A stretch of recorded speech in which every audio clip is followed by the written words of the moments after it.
Halo semuanya, berjumpa lagi dengan saya. Pada video kali ini, saya akan menjelaskan tentang konsep asam basa yang keempat, yaitu tentang larutan penyangga. Yang awalnya kita sudah membahas tentang konsep dari asam basa itu sendiri, cara menghitung dari H+, kemudian kita juga pernah menghitung dari larutan yang dia terdiri dari hidrolisis garam, dan pada kesempatan kali ini kita akan belajar tentang larutan penyangga. Pada larutan penyangga ini termasuk dalam konsep asam basa yang telah saya jelaskan bahwasanya akan dibagi menjadi beberapa bagian. Nah, untuk kali ini kita akan membahas tentang konsep larutan penyangga dan bagaimana cara menghitung untuk larutan penyangga itu sendiri. Kemudian nanti saya akan berbicara tentang apa perbedaan antara larutan penyangga dengan larutan hidrolisis dan asam basa biasa. Oke, kita pelajari terlebih dahulu tentang konsep penyangga. Ya, seperti yang kalian lihat pada gambar ilustrasi ini yang sengaja saya buat, bahasanya seperti kalimatnya, penyangga itu adalah merupakan suatu larutan yang dia dapat mempertahankan pH awalnya. Jadi awalnya dia merupakan asam atau basa lemah yang memiliki pH tertentu. Kemudian apabila dia diberikan suatu asam atau basa kuat dalam skala yang lebih sedikit, maka dia tidak akan lantas langsung berubah menjadi pH yang baru, melainkan dia akan mempertahankan pH keadaan awalnya. Nah, itu yang disebut sebagai penyangga ya. Jadi saya ulangi lagi, konsep penyangga ini adalah di mana larutan dapat mempertahankan pH awal apabila ditambahkan asam atau basa kuat yang memiliki komposisi lebih sedikit daripada asam atau basa lembah. Jadi seperti ini ya gambarannya. Jadi di sini untuk penyangganya agar dia itu mempertahankan pH asam atau basa lemah dengan asam atau basa kuat yang mulai memberikan penyerangan terhadap asam atau basa lemah tersebut. Jadi dia mempertahankan dari pH awalnya. Nah, di sini saya tuliskan juga penyangga garam. Karena apa? Sistem penyangga ini dia nanti akan dibantu untuk mempertahankan pH-nya dengan senyawa yang disebut sebagai senyawa garam. Nah, seperti itu. Jadi kalau kita lanjutkan lagi untuk konsep asam dan basa dari penyangga itu sendiri. Jadi pH dari asam atau basa lemah akan dipertahankan karena apa? Proses reaksi menghasilkan suatu garam. Nah, sisa garam ini nanti yang akan pertahankan pH dari asam atau basa lemah itu sendiri. Jadi kalau sebelumnya kita berbicara tentang hidrolisis, kalau hidrolisis antara asam dengan basa, nanti dia akan menghasilkan suatu garam dan posisi asam sama basanya dia sisanya nol. Seperti itu. Jadi semua pH-nya tergantung pada garam. Nah, tetapi kalau untuk larutan penyangga, antara asam sama basa lemah yang direaksikan dengan asam atau basa kuat, nah dia tidak lantas menghasilkan garam saja. Tapi ternyata di sini ada hasil yang lain, yaitu sisa dari asam atau basa lemah. Nah, ini adalah syarat dari larutan penyangga. Jadi nanti ketika kalian mendapati suatu reaksi asam dan basa, ketika nanti dia hasilnya hanya berupa garam, jadi sisa garam, maka dia hidrolisis garam, dan kalau dia sisa asam atau basa lemah, dia termasuk larutan penyangga. Nah, atau dapat kita lihat seperti ini ya. Jadi ketika asam atau basa lemah plus asam atau basa kuat, kemudian nanti sisanya adalah sisa garam, maka semua pH ditentukan dari sisa garam ini, atau yang kita kenal sebagai hidrolisis garam. Nah, tapi kalau reaksi tersebut antara asam atau basa lemah plus asam atau basa kuat, ternyata hasilnya adalah sisa garam serta terdapat sisa asam atau basa lemah, maka nanti penentuan pH-nya itu dengan menggunakan penyangga. Bagaimana kalau nanti sisanya adalah asam atau basa kuat? Maka jika sisa asam atau basa kuat, maka nanti dia bukan merupakan hidrolisis garam ataupun penyangga, tapi perhitungannya adalah menggunakan asam atau basa seperti biasanya, yang pakai akar Ka kali M, akar Kb kali M, A kali M, atau mungkin dia B kali M, seperti itu. Nah, gitu ya. Jadi kita sudah tahu bedanya antara asam basa biasa, asam basa hidrolisis, dan asam basa penyangga. Jadi yang perlu kita garis bawahi, hidrolisis sisanya hanya garam, penyangga sisanya adalah garam dan sisa asam atau basa lemah. Larutan penyangga memiliki rumus yang berbeda dengan hidrolisis garam ataupun asam basa seperti biasa. Nah, ini merupakan turunan dari keadaan sisanya. Karena di sini sisa garam dengan sisa asam atau basa lemah, maka rumusnya menyesuaikan di mana garam dan asam basa lemah tadi ini akan masuk ke dalam suatu perhitungannya. Tetap kita menggunakan Kb. Karena apa? Di sini posisi yang sisa adalah yang lemah. Sehingga rumusnya pasti nanti akan ada Kb dengan Ka. Sorry, ini Ka ya. Ini Ka. Jadi ada Ka sama Kb. Jadi tetap untuk yang H plus dia pakai Ka, kemudian yang OH min dia pakai Kb.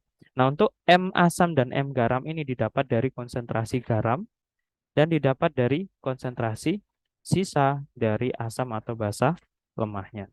Jadi kalau untuk penyangga asam, artinya penyangga asam ini apa? Sisa asam, asam lemah, dan garam. Kalau penyangga basa nanti adalah sisa basa lemah dan garam. Seperti itu. Jadi nanti untuk konsentrasinya masih ingat kan konsentrasi itu sama dengan mol per volume.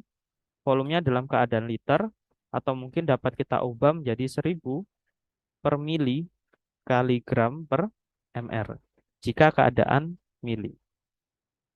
Nah, ini nanti M-nya akan kita masukkan, kemudian nanti kita operasikan dan kita dapatkan OH- atau mungkin H+.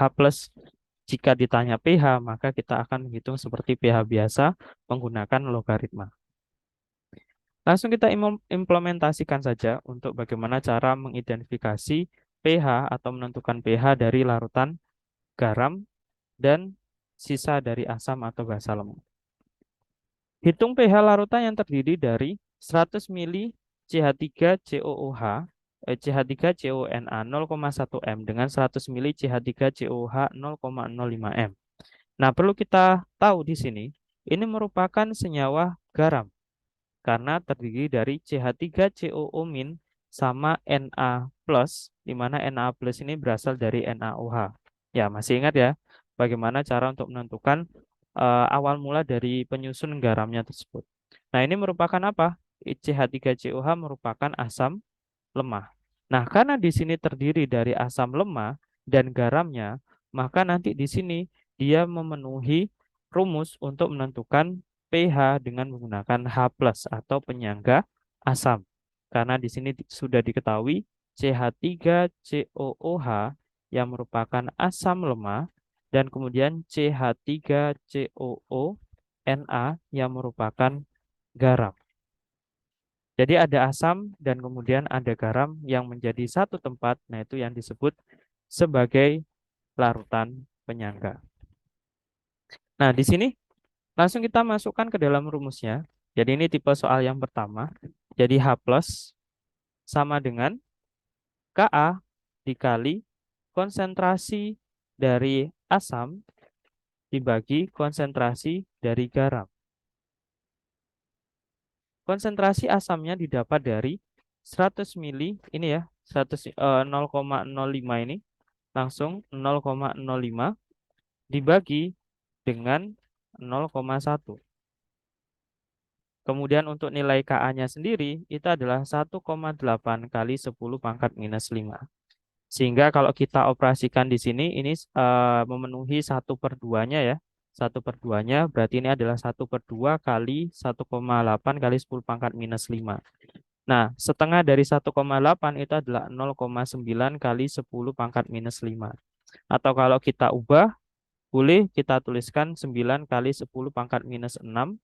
Itu nanti hasilnya akan sama saja. Sehingga kalau kita tahu nilai H plusnya sekian, maka untuk nilai pH sendiri adalah min log dari konsentrasi H plus. Min log konsentrasi H plus berarti min log dari 9 kali 10 pangkat minus 6. Sehingga di sini 6-nya kita tarik ke depan, jadinya adalah 6 min log 9. Nah, ini adalah pH dari larutan penyangga tersebut. Di mana di sini dia masih memiliki sifat asam, yaitu di bawah 7. Ya. Jadi penambahan dari basa, yaitu NaOH di dalam satu larutan, ternyata dia tidak lantas mengubah pH itu langsung ke basa, melainkan dia mempertahankan dirinya untuk tetap dalam keadaan asam. Tuh. Itu ya. Oke, kemudian tipe soal yang kedua adalah mencampurkan adalah kedua senyawa. Kalau tadi di sini tipenya adalah kita sudah diketahui konsentrasi dari asam lemah dan konsentrasi dari garamnya. Nah, kalau untuk tipe yang soal yang kedua, kita belum tahu untuk garamnya. Jadi kita harus mereaksikan terlebih dahulu melalui mula-mula reaksi sisa. HF. HF merupakan salah satu asam lemah. Karena asam yang kuat sendiri itu terdiri dari senyawa halogen kecuali fluor. Ya, bisa nanti kalian lihat pada pembelajaran di part 1 untuk mengetahui apakah dia termasuk asam kuat, basa kuat atau asam lemah, basa lemah. Kemudian di sini NaOH termasuk basa kuat. Asam lemah plus basa kuat yaitu NaOH. Untuk reaksinya sendiri juga sudah dibahas pada video sebelumnya. Nanti di sini hasilnya adalah NaF plus H2O.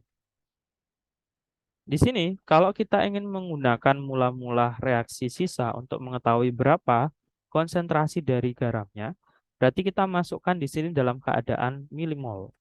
Sehingga untuk mencari milimol, kita tinggal kita hitung aja volume dikali 0,4.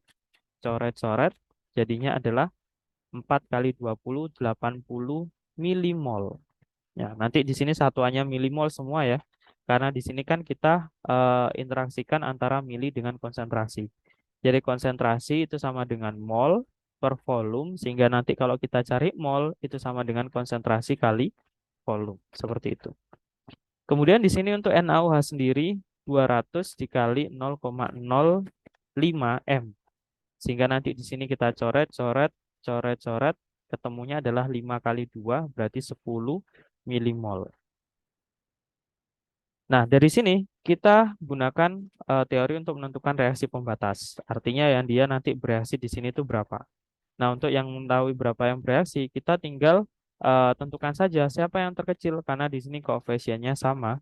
Berarti di sini yang paling kecil itu adalah 10 milimol. Sehingga 10 milimol turun, geser ke sana jadi 10 milimol, geser ke sana 10 milimol, geser ke sana 10 milimol.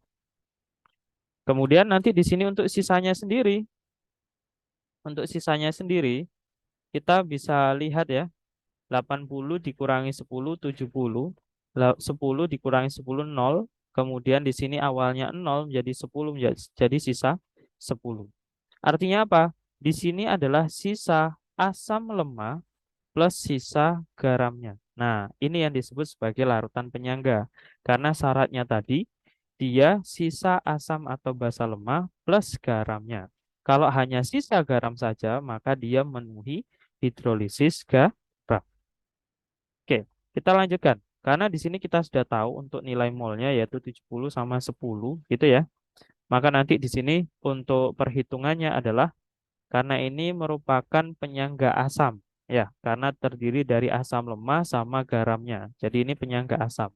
Jadi H plus sama dengan untuk nilai Ka-nya 10 pangkat minus 5 di sini ya. Kemudian dikali dengan asamnya, konsentrasi asam. Konsentrasi itu adalah mol per volume. Jadi molnya itu adalah 70. Per volumenya itu adalah di sini jadinya adalah 400 ya, karena di total ya. Kemudian per di sini kita dapat 10 per 400. Nah, di sini karena volumenya sama itu bisa dicoret. Sehingga nanti 70 per 10 seperti itu. Atau kalau di sini 7 per 1 atau nilainya 7. Sehingga nanti 10 minus 5 kemudian dikali 7. Sehingga hasilnya adalah 7 kali 10 pangkat minus 5 ya. 7 kali 10 pangkat minus 5 itu sebagai nilai H plus. Jika kita mencari pH, maka di sini tinggal min log dari 7 kali 10 pangkat minus 5. Minus 5-nya kita tarik ke depan, jadi 5 min log 7. Nah, di sini kita sudah ketemu bahwasanya pH-nya adalah 5 min log 7. Dia tetap di bawah 7 karena dia mempertahankan pH-nya. Meskipun di sini kan keadaannya kan HF ditambahkan sedikit basah. Oh, ternyata dia tidak langsung berubah menjadi basah pH-nya, yaitu di atas 7. Tapi di sini dibuktikan dia tetap mempertahankan pH-nya, yaitu di bawah 7, sebesar 5 minus log 7. Nah, seperti itu ya untuk penjelasan singkat tentang larutan penyangga. Nanti kalau ada yang perlu ditanyakan, bisa ditanyakan di kolom komentar. Kemudian jika mungkin kurang paham tentang perhitungan dari mula-mula reaksi sisa dan beberapa bagian dari sini, bisa dilihat pada video-video sebelumnya. Oke, terima kasih. Semoga bermanfaat. Saya tutup dulu.